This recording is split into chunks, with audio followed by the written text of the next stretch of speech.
কুয়েটের academic কার্যক্রম 28 ফেব্রুয়ারি পর্যন্ত স্থগিত করা হয়েছে।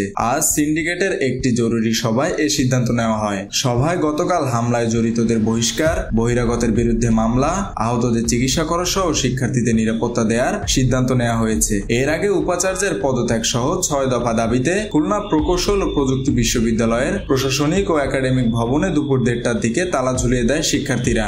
বর্তমানে ক্যাম্পাসে থমথমে অবস্থা বিরাজ করছে। কুয়েট উপাচার্য এখনো অবরুদ্ধ অবস্থায় রয়েছেন। এদিকে বিশ্ববিদ্যালয়ের উদ্ভূত পরিস্থিতির কারণে সকাল থেকেই অনেক শিক্ষার্থী হল ত্যাগ করতে শুরু করেছেন। ক্যাম্পাসের বাইরে বিভিন্ন বাসা বাড়িতে যারা ভাড়া রয়েছেন তাদের ভিতর ভয় এবং আতঙ্ক বিরাজ করছে। শিক্ষার্থীদের অভিভাবকরা রয়েছেন উদ্বিগ্ন। কুয়েটে ছাত্র রাজনীতি নিষিদ্ধের দাবি ঘিরে মঙ্গলবার ছাত্রদল ও শিক্ষার্থীদের মধ্যে দফায় দফায় সংঘর্ষ ও ধাওয়া পাল্টা ধাওয়া ঘটনা ঘটে।